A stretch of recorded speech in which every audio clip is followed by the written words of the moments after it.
Okay, so ready to dive in. Today we're taking a look at The Apprentice, that reality show, Yeah.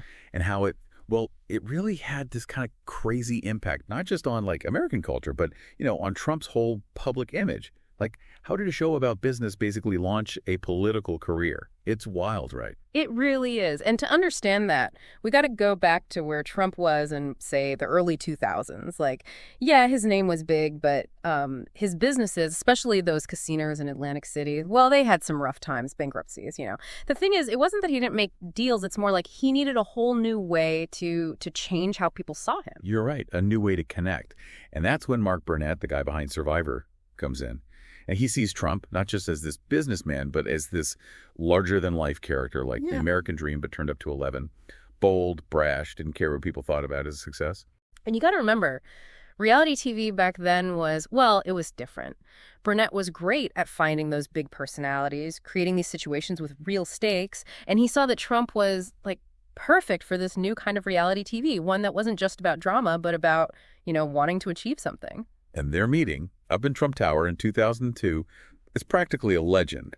They come up with this idea, a show all about business, the strategies, the tough choices, and Trump's the one calling the shots. And the big hook, firing people. Trump was already known for being blunt, so when Burnett pitched the show around that, Trump was like, I'm in. He even said, I knew it would be a hit. That's how sure he was.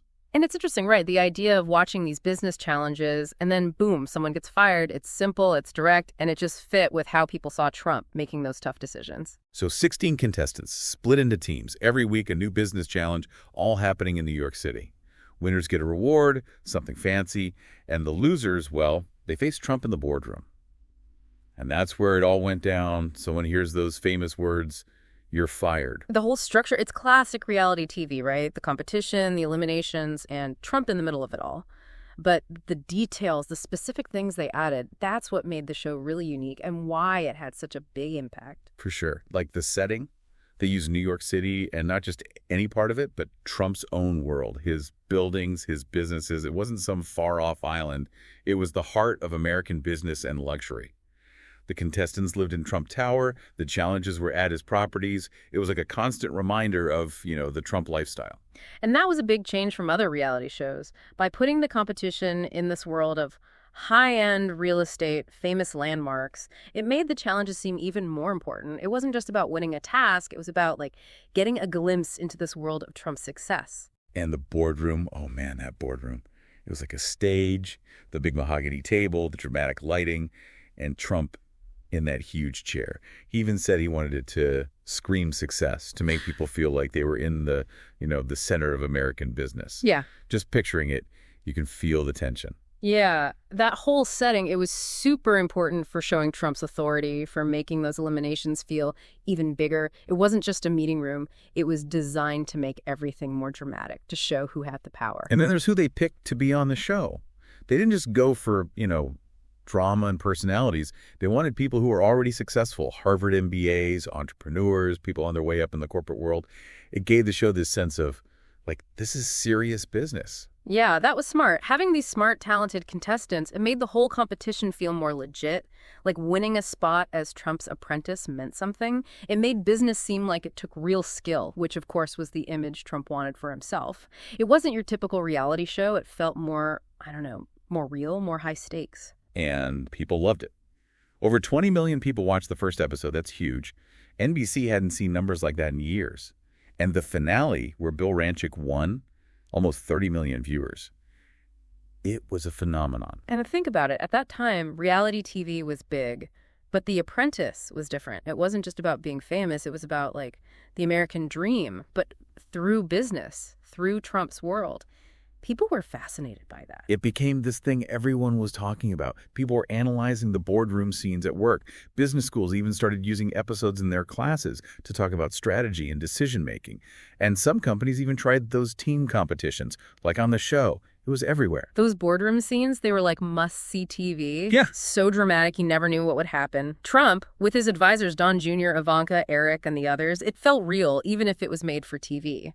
And what he said he looked for in the contestants, strength, intelligence, creativity, and most importantly, the killer instinct, it was like he was giving you a glimpse into his own business philosophy. And people bought into it.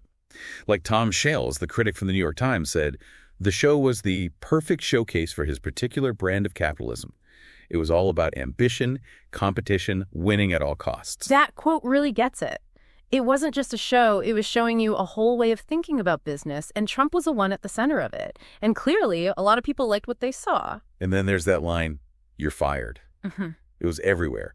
T-shirts, parodies, even President Bush joked about it. It became one of those iconic TV lines everyone knows. It's funny, right? Just 2 words. But the way Trump said it, the finger point, the pause before he said it, it was powerful. It wasn't just about leaving the show. It was like this big judgment in front of everyone. Right. And people who study language, like Dr. Sclafani at Georgetown, they said it worked because it was both authoritative and, real. It was direct, no messing around, which a lot of people found refreshing, even if it was harsh. No fancy words, just, "You're fired." And the fact that Trump even tried to trademark it, that shows you how important it was to him. Trying to trademark it, even though it didn't work, it shows you how valuable that phrase was. It was part of his brand, part of how he wanted people to see him. And that brings us to how the show changed Trump's whole image. Before The Apprentice, things weren't going so great for him, remember? But the show, it was like a PR campaign, but a really, really good one. Every episode started with that intro, showing New York City and Trump listing off his accomplishments, his buildings, his businesses, his books. It was all about showing how successful he was. The key thing is, the show let Trump go around the usual media and talk directly to millions of people every week. And for those who didn't know much about his businesses, they saw him on this show, this decisive, successful leader. It's like Alan Adamson, who knows a lot about branding, said, the show turned Trump from this maybe kind of shady businessman into Mr. Success. And it wasn't just about looking good. It made him a lot of money. People were paying him double to speak at events. His book became a bestseller, and anything with his name on it sold like crazy. He even said his brand was through the roof, and he couldn't even walk down the street anymore without people stopping him. It was a complete turnaround. Yeah, the money proves it. The show put Trump in everyone's mind as the guy who knew how to win in business. It helped all his businesses, and when he appeared in public, it was like he had this golden glow around him. And then, in 2008, they shake things up with The Celebrity Apprentice. Now, it's not just regular people. It's famous people competing for charities. It was a really smart way to keep the show fresh. You had athletes, musicians, actors, models, all trying to impress Trump and win money for a good cause. Bringing in celebrities, that was a great idea. Now you had these famous people who are used to everyone loving them getting judged by Trump, and he wasn't always nice about it. It was like Robert Thompson, a TV critic, said, people couldn't resist watching these celebrities deal with Trump and his bluntness. And the list of celebrities was crazy. Gene Simmons, Lennox Lewis, Cyndi Lauper, Lil Jon, even Rod Blagojevich, before all of the politics. Yeah. It showed that Trump knew a lot of people, or at least he could get them on his show. And you even had people like Joan Rivers and Piers Morgan say nice things about him, which of course helped his image even more. Yeah, having celebrities meant new viewers, more people interested in the show. And the charity part, well, it showed a different side of Trump, maybe a softer side. It wasn't just about firing people, it was about helping others too. And this leads us to, well, what we could call the political apprenticeship.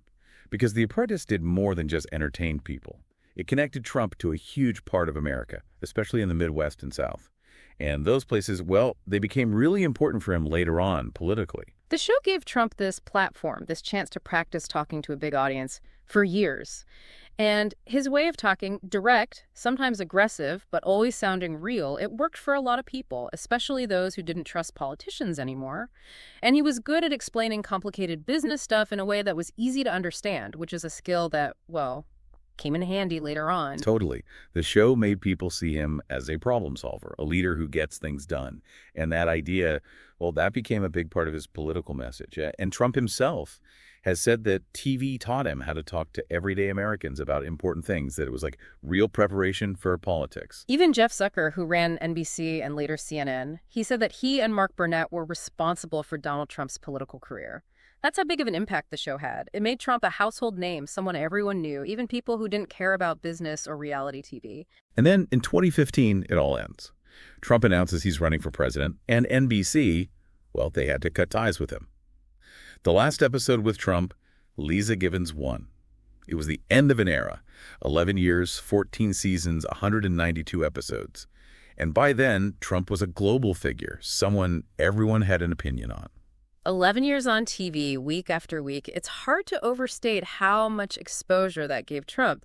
It let him build this connection with viewers, and it was all about presenting a very specific image of himself. And it worked. The legacy of The Apprentice is huge. It basically invented the whole business competition genre on TV. It showed that reality TV could be about more than just drama. It could be about ambition and being smart. And it made things like personal branding and negotiation, things people talk about. Even business schools saw more applications, with people saying the show inspired them. Beyond TV, the show completely changed Trump's life. Jeff Gaspin, a TV producer, said it's probably the only show that made its star a folk hero to millions who thought, hey, this guy's good at business. Maybe he can fix the country's problems too. It's crazy, right? From firing people on TV to, the White House. Who'd have thought? It makes you think about how entertainment and politics are mixing more and more. The things Trump learned on The Apprentice, how to get attention, how to say things people remember, how to look like a strong leader. Well, those things worked in politics too. So that's the story of The Apprentice. It took Trump from a struggling businessman to a household name, and then, well, you know the rest. And it leaves us with some big questions. Why did so many people connect with this image of Trump as a leader, the one he built on the show? Was it because of how culture was changing? Did people want a leader who seemed tough and decisive? Or was it just the power of television? And what does it mean when a TV show can shape how we see not just business, but who we think should be in charge of the country? That's something we're thinking about.